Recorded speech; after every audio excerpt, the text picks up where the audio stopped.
From Passion to Peace by James Allen.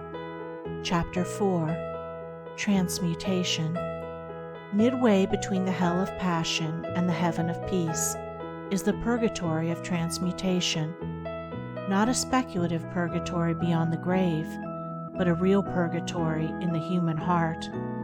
In its separating and purifying fire, the base metal of error is sifted away, and only the clarified gold of truth remains. When temptation has culminated in sorrow and deep perplexity, then the tempted one, strenuously striving for deliverance, finds that his moral servitude is entirely from himself. Instead of fighting against outer circumstances, he must alter inner conditions. The fight against outer things is necessary at the start. It is the only course which can be adopted at first, because of the prevailing ignorance of mental causation, but it never, of itself, brings about emancipation.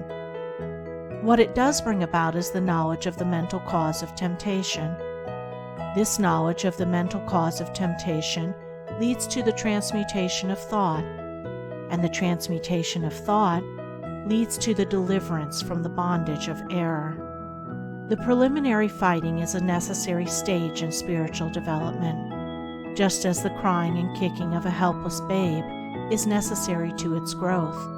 But as the crying and kicking is not needed beyond the infant stage, so the fierce struggling with and falling under temptation ends when the knowledge of mental transmutation is acquired.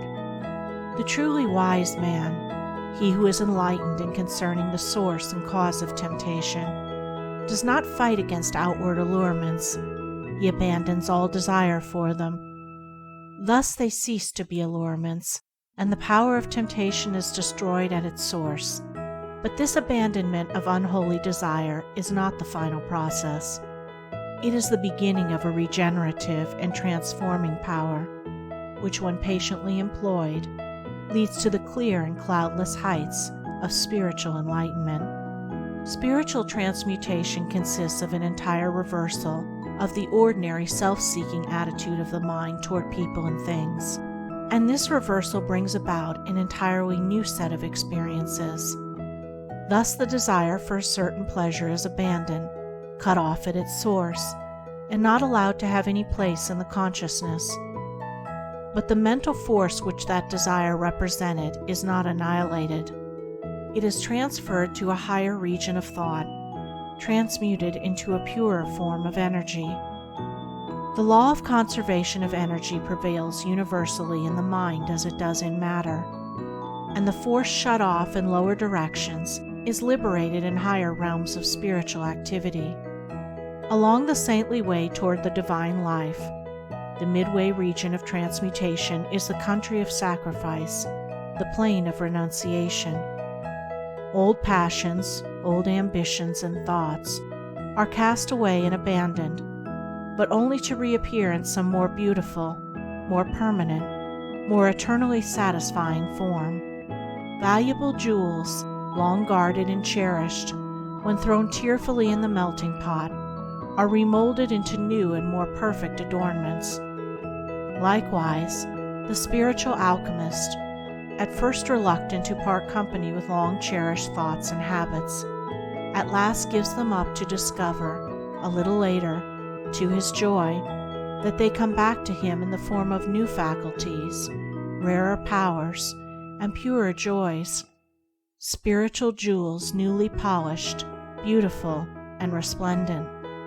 In transmuting his mind from evil to good, a man comes to distinguish more and more clearly between error and truth, and so distinguishing, he ceases to be swayed and prompted by outward things and by the actions and attitudes of others.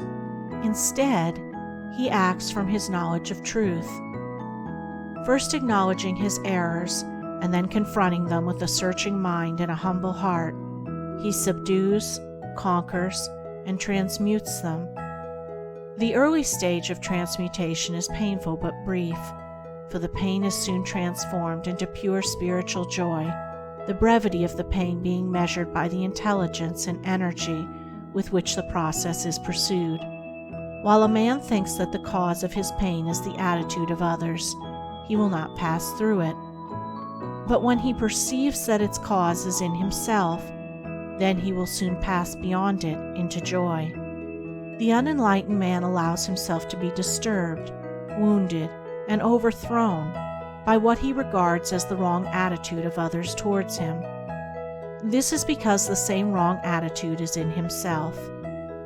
He indeed doles out to them, in return, the same actions, regarding as right in himself that which is wrong in others. Slander is given for slander, hatred for hatred, anger for anger. This is the action and reaction of evil. It is the clash of selfishness with selfishness. It is only the self, or selfish elements, within a man that can be aroused by the evil in another. The truth, or divine characteristics in a man, cannot be approached by that evil, much less can be disturbed and overthrown by it. It is the conversation, or complete reversal of this self or selfishness into truth, that constitutes transmutation. The enlightened man has abandoned the delusion that evil in others has the power to hurt and subdue him, and he has grasped the profound truth that he is only overthrown by the evil in himself. He therefore ceases to blame others for his sins and sufferings, and applies to himself to purifying his own heart. In this reversal of his mental attitude, he transmutes the lower selfish forces into the higher moral attributes. The base ore of error is cast into the fire of sacrifice, and there comes forth the pure gold of truth. Such a man stands firm and unmoved when assailed by outward things. He is self's master, not its slave. He has ceased to identify himself with the impulses of passion, and has identified himself with truth. He has overcome evil, and has become merged with good. He knows both error and truth, and has abandoned error and brought himself into harmony with truth. He returns good for evil. The more he is assailed by evil from without, the greater is his opportunity of manifesting the good from within. That which supremely differentiates the fool from the wise man is this: the fool meets passion with passion, hatred with hatred, and returns evil for evil, whereas the wise man meets passion with peace, hatred with love, and returns good for evil. Men inflict suffering upon themselves through the active instrumentality of their own unpurified nature. They rise into perfect peace in the measure that they purify their hearts. The mental energy which men waste in pursuing dark passions is all sufficient to enable them to reach the highest wisdom when it is turned in the right direction. As water, when transmuted into steam, becomes a new, more definite and wide-reaching power, so passion, when transmuted into intellectual and moral force, becomes a new life, a new power for the accomplishment of high and unfailing purposes. Mental forces, like molecular, have their opposite poles or modes of action. Where the negative pole is, there is also the positive. Where ignorance is, wisdom is possible. Where passion abounds, peace awaits.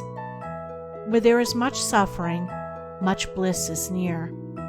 Sorrow is the negation of joy. Sin is the opposite of purity. Evil is the denial of good. Where there is an opposite, there is that which is opposed. The adverse evil, in its denial of the good, testifies to its presence. The one thing needful, therefore, is the turning around from the negative to the positive, the conversion of the heart from impure desires to pure aspirations, the transmutation of passional forces into moral powers. The wise purify their thoughts. They turn from bad deeds and do good deeds. They put error behind them and approach truth. Thus do they rise above the allurements of sin, above the torments of temptation, above the dark world of sorrow, and enter the divine consciousness. the transcendent life. End of Chapter 4.